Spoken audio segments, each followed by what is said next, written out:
Bonjour chers amis. Nous vivons aujourd'hui un point tournant de notre histoire qui est marqué par un accroissement considérable des connaissances que nous possédons sur le monde matériel dans lequel nous vivons. Et ces connaissances, dites scientifiques, nous ont permis d'améliorer remarquablement nos conditions de vie en développant toutes sortes d'instruments nouveaux nous permettant de nous déplacer plus rapidement, de communiquer plus facilement, de lutter plus aisément contre les maladies, d'explorer l'espace, et ainsi de suite. Cependant, les pouvoirs nouveaux provenant de ces connaissances ont suscité chez certains un tel engouement que beaucoup se sont mis à croire que l'aventure humaine se résumait finalement à une grande histoire de développement matériel au sein de laquelle la science jouerait un rôle central qui déclasserait celui de Dieu et de la foi en apportant réponse à toutes les questions et en constituant la solution à tous nos maux. Pourtant, plusieurs considèrent que ce rôle de premier plan donné à la science est extrêmement discutable, d'autant plus que celle-ci nous montre aujourd'hui qu'elle est tout à fait incapable de donner à l'humanité les moyens d'affronter les graves dangers qui la menacent, tout autant que de lui indiquer des voies d'avenir qui seraient sensées et prometteuses. C'est pourquoi, si nous désirons obtenir des repères sûrs et réalistes pour affronter les grands défis du temps présent, il importe que nous examinions attentivement le rôle de cette forme de connaissance, de telle sorte que nous puissions le situer avec justesse et précision en regard de celui de la foi. En quoi consiste au juste la science? Quelles sont ses possibilités et ses limites? Est-elle réellement objective et non dogmatique comme elle le prétend? S'oppose-t-elle vraiment à la foi comme certains le laissent entendre? Et que nous dit exactement Dieu à son sujet? Voilà donc les questions sur lesquelles nous allons nous pencher aujourd'hui,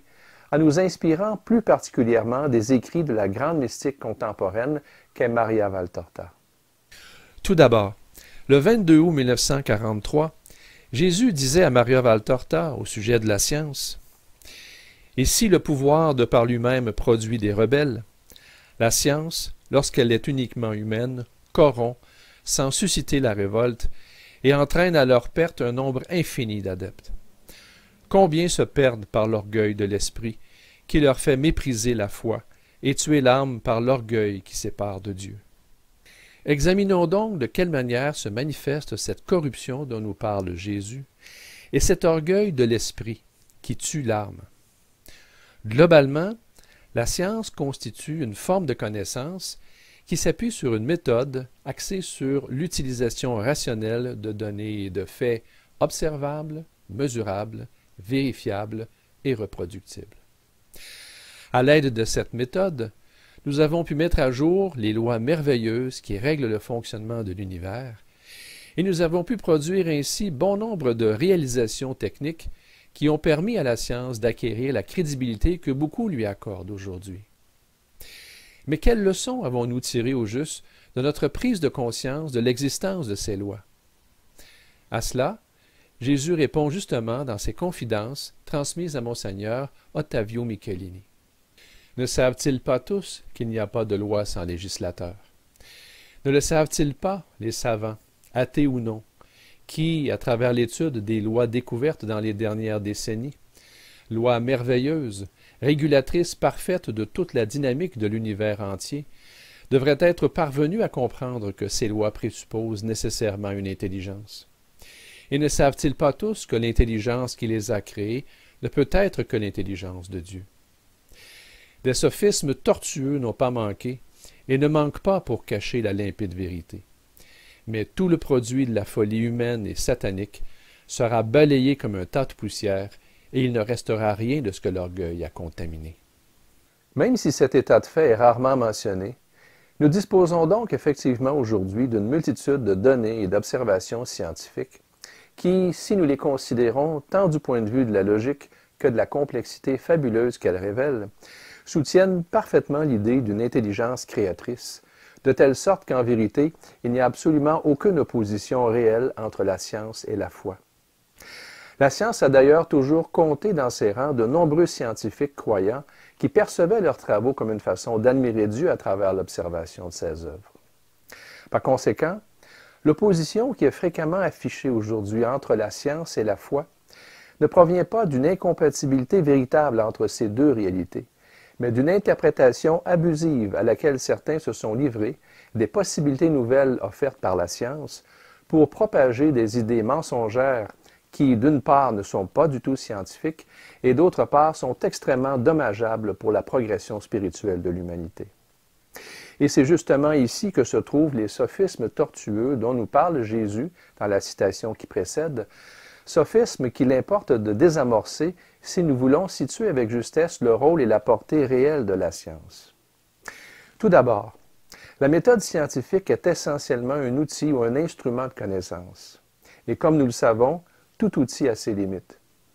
Ainsi, lorsque l'on explique à quelqu'un le fonctionnement d'un instrument de travail, qu'il s'agisse d'un simple couteau, d'une arme à feu ou d'engins plus sophistiqués, nous veillons toujours à y ajouter des consignes de sécurité qui révèlent les limites de l'instrument en question et visent à prévenir les dommages qui pourraient résulter d'une mauvaise utilisation. Or, ce que l'on fait pour de simples outils de travail, malheureusement, la plupart du temps, on ne le fait pas pour la science. Car lorsque la méthode scientifique est présentée à ceux qui étudient sur les bancs des universités et des institutions préuniversitaires, ou même à la population en général,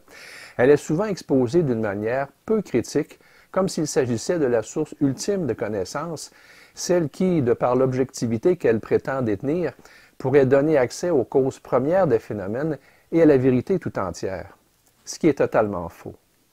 Plus précisément, pour obtenir une objectivité réelle qui donnerait accès à la vérité absolue, il faudrait que la science parvienne à connaître le milieu naturel dans lequel nous vivons, non seulement de l'intérieur, comme elle le fait présentement, mais qu'elle puisse s'en extraire pour l'appréhender aussi de l'extérieur. Cela lui permettrait alors non seulement d'accéder aux lois qui gouvernent la matière, qui ne sont en fait que des causes secondes, mais aussi d'expliquer l'origine de ces lois et même de les modifier en ayant accès à leurs causes premières. Or, si nous examinons les réalisations scientifiques, nous voyons que la science est absolument incapable d'accomplir de telles prouesses, car les solutions qu'elle apporte aux problèmes humains demeurent toujours partielles et non fondamentales. Nous parvenons à court-circuiter certains processus vitaux, mais nous sommes incapables de créer la vie tout autant que de la définir. Nous pouvons mieux nous déplacer au sein de l'univers physique avec ses lois, mais nous sommes incapables de créer d'autres univers ou simplement de changer ces lois. En ce sens, notre science constitue donc une méthode d'investigation qui est essentiellement matérielle et qui, à ce titre, est prisonnière du monde spatio-temporel dans lequel nous nous trouvons, avec ses moyens essentiellement matériels. En fait, pour posséder une objectivité véritable qui nous donnerait accès à la réalité tout entière, il faudrait être Dieu, qui, théologiquement, est le seul à posséder l'objectivité absolue, car il connaît sa création à la fois de l'extérieur et de l'intérieur. Il la connaît de l'extérieur, ce qui lui a permis de faire directement sa création sans tâtonnement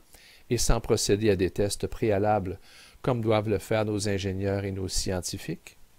Et il la connaît de l'intérieur, car il nous connaît tous personnellement en notre âme, au plus intime de nous-mêmes, plus que nous nous connaissons nous-mêmes. Et tout cela, notre histoire l'a explicitement démontré à travers Jésus, qui, tout en affirmant qu'il était le Fils de Dieu, a effectivement prouvé en abondance par ses œuvres son lien de filiation avec Dieu en tant que source première. En effet, non seulement sur le plan intérieur, Jésus lisait dans les âmes, comme il le fit avec la Samaritaine, Marie-Madeleine, Judas et bien d'autres gens de son temps, mais extérieurement ou matériellement, il guérissait aussi complètement et spontanément les malades sans médicaments ni instruments chirurgicaux, contrôlait les éléments physiques au point d'arrêter les tempêtes et de marcher sur les eaux, et créa même la vie puisqu'il a ressuscité Lazare dont le corps était en état de décomposition. Sans oublier qu'il s'est aussi ressuscité lui-même. Somme toute, nos instruments de mesure et même les théories et représentations mentales que nous utilisons pour connaître étant empreints de déterminisme matériel, ils sont, de par leur nature même, incapables de produire une vision qui serait libre de tout déterminisme.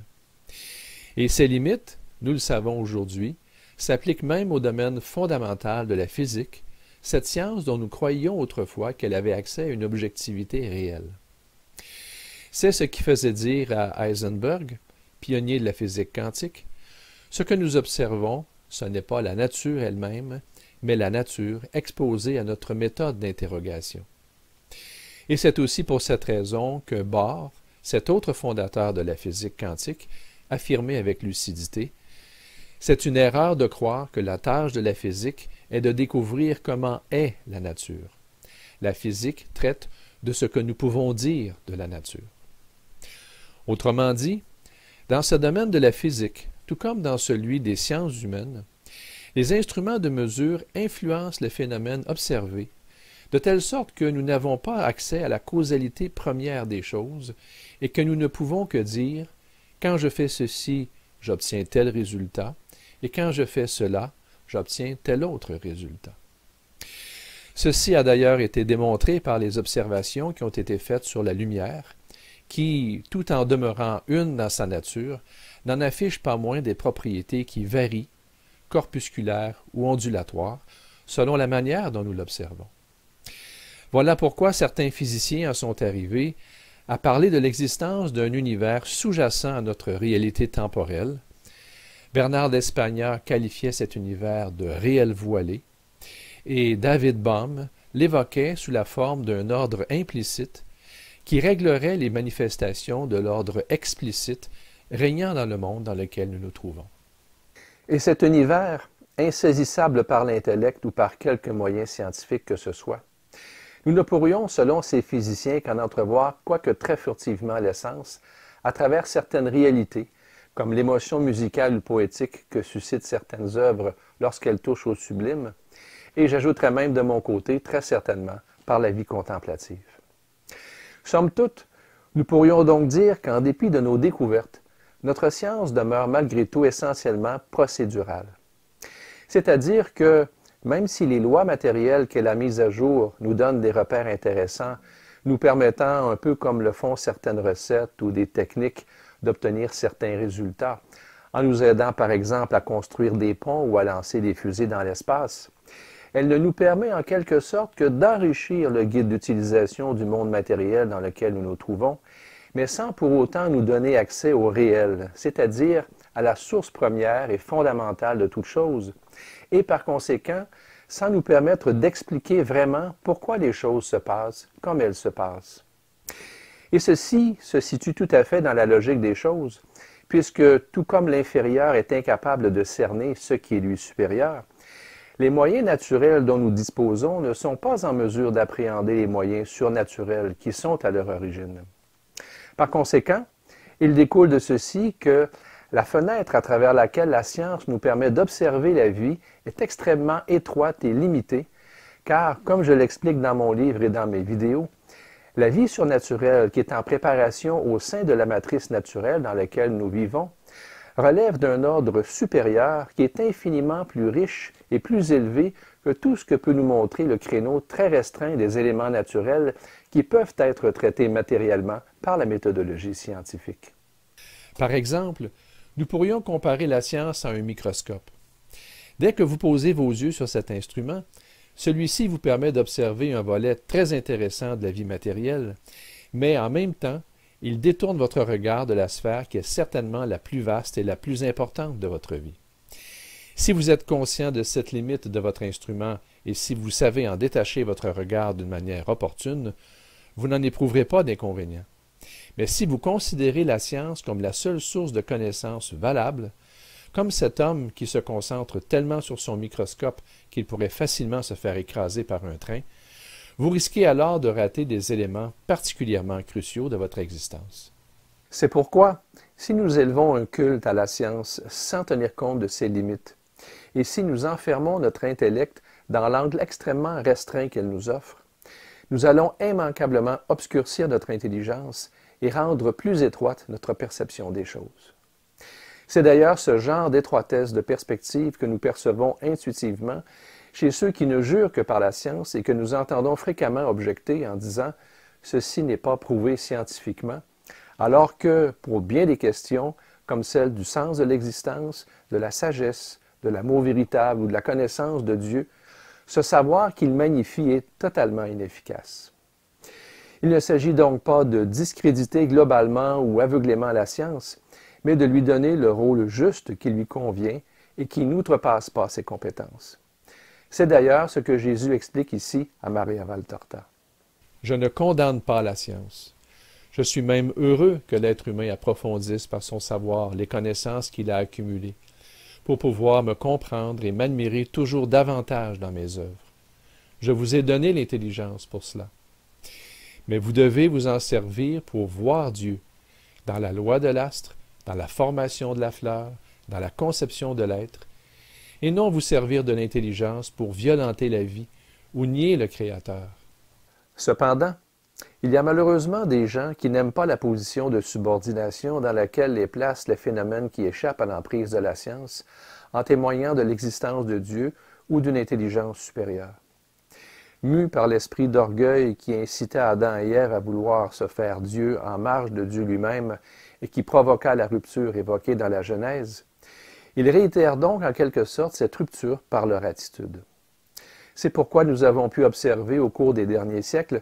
un glissement pernicieux à travers lequel les principes méthodologiques de la science ainsi que la crédibilité qu'elle avait acquise ont été utilisés pour créer un dogme ontologique qui rejette trompeusement l'existence de Dieu et celle de toute réalité surnaturelle. Plus précisément, le principe voulant que la méthode scientifique permet d'observer et d'analyser les éléments matériels qui font partie de notre existence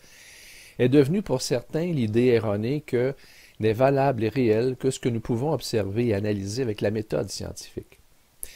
Ainsi, au lieu de reconnaître les limites de l'instrument de connaissance scientifique, certains esprits ont choisi de discréditer ce sur quoi leur science n'avait aucune prise, en le niant, et donc en propageant une vision du monde qui refermait en quelque sorte l'univers matériel sur lui-même. Et c'est justement à ce genre de mécanisme de déni, issu d'une folle idolâtrie de la science, que nous devons la vision particulièrement étriquée du monde qui est présentement répandue un peu partout par certains scientifiques, avec tout le système de croyances erronées qui l'accompagne et qui fait dire à certains d'entre nous « Je ne crois pas en Dieu, je crois en la science ». Globalement, les croyances erronées de cette conception fausse pourraient se résumer ainsi. La science maîtrise et comprend la nature véritable de la réalité. La dimension surnaturelle n'existe pas, tout est matériel. Les miracles et les phénomènes surnaturels n'existent pas. Ce sont des illusions qui pourront être expliquées un jour par des mécanismes matériels. Dieu et l'âme n'existent pas parce que nous ne pouvons les observer. La vie est le fruit de composantes matérielles qui interagissent entre elles d'une manière mécanique. L'univers, la nature, les animaux, les plantes, les êtres humains, le cerveau sont mus comme des machines de façon mécanique. La conscience n'existe pas, elle est un sous-produit du cerveau qui fonctionne comme une machine. Et la nature n'a pas de finalité, pas de but, pas de direction. Toutes les choses se créent d'elles-mêmes. Et malheureusement, en répandant ces idées sous le couvert d'une pseudo-objectivité, la science se trouve ainsi à enfreindre trompeusement ses propres règles, puisqu'elle se prétend non dogmatique, alors qu'elle soutient de cette manière un système de croyance qui est tout à fait arbitraire, en s'aventurant dans un domaine de causalité qui est en dehors de ses compétences. En outre, comme les promoteurs de ce matérialisme philosophique et scientifique sont malgré tout obligés d'expliquer des phénomènes d'une richesse et d'une complexité inouïes qui font montre d'une intelligence extraordinaire, ils s'acharnent à donner des propriétés intelligentes et surnaturelles à des choses qui ne peuvent en avoir, en employant toutes sortes de raisonnements fallacieux, ces sophismes tortueux dont parle Jésus. Par exemple, pour justifier une éventuelle évolution qui se serait faite d'elle-même, on crée des scénarios mystificateurs pour attribuer au hasard, à la nécessité, à la nature, au génome humain ou à divers concepts bidons, des propriétés absolument irréalistes qui ne s'appuient sur aucune preuve scientifique, quelle qu'elle soit, puisque ces attributions ne répondent pas aux critères de rationalité, d'observabilité, de mesurabilité, de vérifiabilité et de reproductibilité que la science s'est elle-même donnée. Ou encore, si le concept de Big Bang semble dégager une impression trop forte de création, on propose l'idée tout à fait gratuite de l'existence d'univers multiples qui suscite peu de contestation, même si elle est tout à fait saugrenue, puisqu'elle permet d'écarter l'idée de Dieu en demeurant dans l'ordre matériel. Par ailleurs, toujours dans la ligne des sophismes tortueux dont parle Jésus, On s'active aussi souvent à présenter les choses comme si on vous les expliquait. Par exemple, on vous décrira tout ce qui se serait passé après un éventuel Big Bang, comme s'il s'agissait de phénomènes purement naturels qui allaient de soi, alors qu'ils sont totalement improbables. Et il en va de même pour bien d'autres phénomènes, comme celui de la gestation de la vie, où les descriptions prennent facilement l'allure d'explications, alors que tout ce domaine des lois qui gère le développement embryonnaire demeure un mystère pour les biologistes. Or, malheureusement, certains scientifiques continuent de perpétuer ce système de croyances matérialistes parce qu'on leur a inculqué plus ou moins subtilement sur les bancs des universités la conviction erronée que la science devait d'être athée et de se cantonner dans la recherche de mécanismes matériels, à défaut de quoi, en référant à une forme de causalité d'ordre supérieur ou à des forces de nature immatérielle, elle retomberait dans des explications mythiques d'antan. Pourtant, ceci est tout à fait faux. Car si le but de la science est vraiment la recherche de la vérité, comme le souligne Jésus, elle doit reconnaître que les lois naturelles ou causes secondes qu'elle observe présupposent nécessairement à leur origine un législateur de plus haut niveau qui domine les lois naturelles, même si cette forme de causalité se trouve au-delà de ses capacités d'observation et d'explication. Par conséquent, en persistant à donner des propriétés intelligentes et créatrices à des entités matérielles qui ne peuvent en posséder, en affirmant par exemple que la nature fait bien les choses, c'est plutôt à ce moment qu'elle crée précisément une forme de nouvelle mythologie en déifiant la matière et en nous faisant ainsi retomber trompeusement dans une forme de néopaganisme. Fort heureusement, tous les scientifiques n'endossent pas cette vision mécanistique du monde avec ses raisonnements fallacieux. D'une part, certains n'y ont jamais adhéré, et d'autre part, plusieurs découvrent aujourd'hui, à la suite de recherches plus approfondies, qu'ils ont en quelque sorte été bernés par ce biais matérialiste qui leur a été inculqué dans leur formation, ainsi que par toutes ces fabulations théoriques, comme la théorie d'évolution, qu'on leur a présentées comme des faits établis, alors qu'elles ne méritaient pas de l'être. Quant aux scientifiques qui, tout en étant conscients de l'irrationalité de ce biais dogmatique, font volontairement le choix de le propager, Jésus est très sévère à leur endroit. Lorsqu'un être humain, même s'il est loin de la connaissance du vrai Dieu, a conscience, par l'élévation d'une âme droite, qu'il doit y avoir un Dieu, et qu'il érige un autel au Dieu inconnu dont parle Paul, cet être-là est beaucoup plus proche de Dieu que ceux qui, après avoir été instruits de l'existence de Dieu, ont voulu expliquer par des théories humaines les admirables œuvres de Dieu. Ceux qui adorent leur pensée ou la pensée d'autres petits hommes aussi méprisables qu'eux sont encore plus idolâtres et encore plus maudits que ceux qui adorent un astre ou un animal. Ceux-ci sont des sauvages qui vivent dans les ténèbres. Ceux-là, au contraire, sont évolués et ils redeviennent sauvages. Pareils à ceux qui se mutilent spontanément, ils s'amputent de leur partie la plus noble et la plus sainte et la jettent comme une chose obscène. Or, malheureusement, beaucoup de gens se laissent séduire par l'orgueil et les prétentions que dégage cette pensée mutilée, sans avoir véritablement compris ses limites. Je pense ici aux jeunes qui, voulant se sentir utiles et valorisés, se lancent dans le domaine de la recherche, ce qui en soi n'a rien de répréhensible, mais qui ne sont pas toujours conscients de l'idéologie du matérialisme athée qui leur est souvent subtilement injectée à travers leur formation. Et je pense aussi à beaucoup de gens de la population en général qui n'ont pas nécessairement une formation scientifique et qui non seulement trouvent une source de valorisation à emprunter le vocabulaire recherché de la science dont ils ne saisissent pas les limites, mais cèdent aussi souvent au danger de placer aveuglément leur jugement sous l'autorité des scientifiques. Comme le souligne avec justesse le psychiatre américain Scott Peck dans son livre « Les gens du mensonge », nous avons une tendance bien ancrée de faire des rois philosophes de nos scientifiques et nous acceptons de les suivre dans des labyrinthes intellectuels où ils sont souvent aussi égarés que nous le sommes. En effet, tout comme beaucoup d'entre nous sont portés à prendre pour guide les gens riches et célèbres,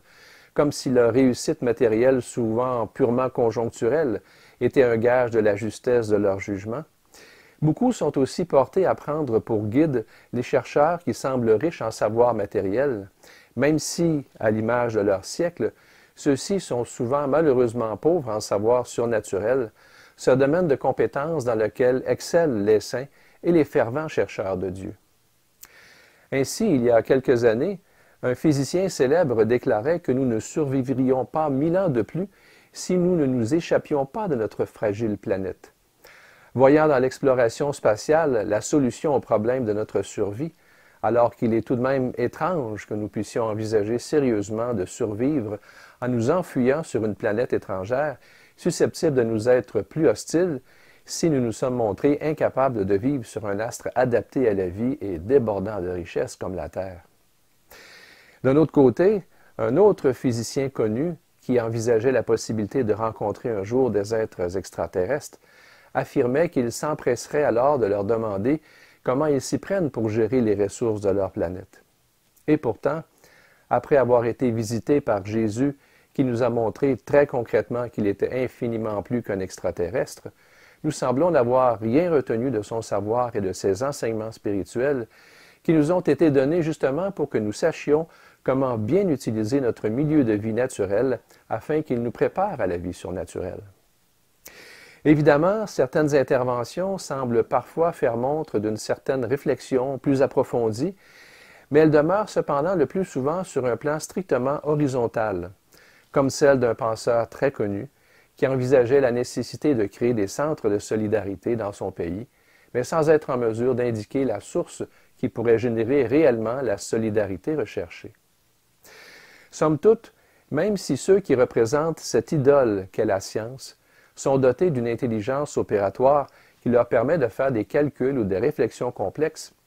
les faits nous montrent que cette capacité ne les pourvoit pas pour autant en sagesse, cette intelligence de la vie que Dieu accorde aux petits,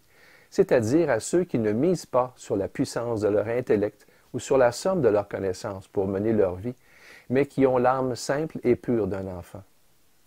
C'est pourquoi nous pouvons souvent dire aujourd'hui de certains savants, comme Jésus le disait à propos des docteurs de la loi, « Ils ont des yeux pour voir, mais ils ne voient pas,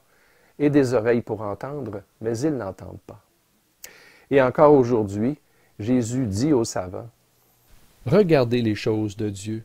avec des yeux honnêtes et une honnête pensée. Vous y verrez briller Dieu. » Pourquoi scruter les lois de la vie et les lois de l'univers, et ne pas confesser d'abord que cet univers et ses lois sont la preuve indéniable d'un Dieu? Mais tout votre progrès est-il apte à ajouter un brin d'herbe au pré qui vous donne son verre? Votre science réussit-elle à engendrer un nouvel animal en sortant de ces lois que Dieu a établies depuis qu'il a créé les mâles et les femelles? Et malgré vos expériences qui vous gonflent d'orgueil, réussissez-vous, je ne dis pas à créer la vie, mais à arrêter la mort? Non. Vous réussissez à féconder les œufs des plus simples parmi les millions d'animaux qui existent. Vous pouvez maintenir le battement d'un cœur embryonnaire, mais vous ne réussissez pas à faire ce que fit Dieu, un homme du néant. Mais vous ne pouvez maintenir le battement d'un cœur qui meurt, quand Dieu dit à la poussière de redevenir poussière et à l'âme de revenir à lui. Sans semence, vous ne pouvez faire pousser un seul brin d'herbe. Avec toute votre électricité, vous ne réussissez pas à redonner l'énergie à un corps éteint. Vous ne savez engendrer que maladie et mort, massacre et malheur. Et comme vous ne savez pas faire tout cela, augmentant uniquement le désordre sur la terre et dans les consciences, ainsi vous ne savez plus susciter dans votre fort intime cette foi sans laquelle l'erreur est inévitable. Vous déviez. Vous vous créez des religions, mais vous n'avez pas la religion. Par ailleurs, l'orgueil émanant de cette pensée mutilée et diffusée par la science n'a rien d'anodin. Il constitue au contraire un piège d'importance, car il tue les âmes en leur faisant aborder la vie sous un angle strictement cérébral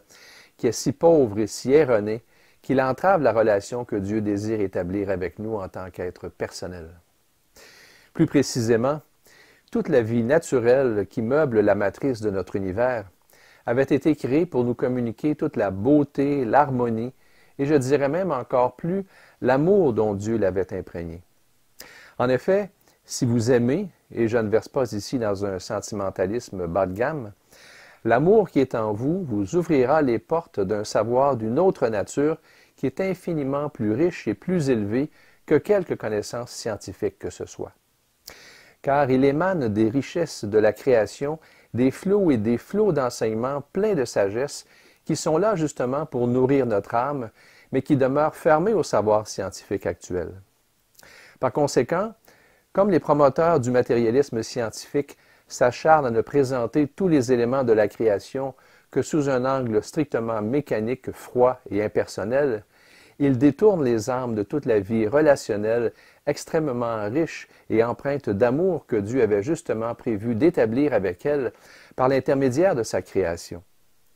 Comme le mentionne Jésus à Maria Valtorta, « Il y a dans mon univers d'innombrables pages dans lesquelles l'œil de l'être humain pouvait lire, et c'est ce que j'aurais souhaité, des leçons surnaturelles et les lois de la beauté et de la bonté. C'est moi, le Dieu unique et trine, qui l'ai créé, cet univers qui vous entoure, et je n'y ai point mis de mal pour vous. Tout dans l'univers obéit à une loi d'amour envers Dieu et envers les humains. Mais vous, du cours ordonné des astres, de la succession des saisons, de la fructification du sol, vous n'apprenez rien. Rien qui serve à conquérir les cieux. Les seuls à ne pas obéir, vous êtes désordre de l'univers. Et vous payez votre désordre par des ruines continues dans lesquelles vous périssez tels des troupeaux affolés qui se précipitent au fond d'un ravin, dans un torrent mugissant. Misérables humains, chez qui le péché a émoussé l'esprit,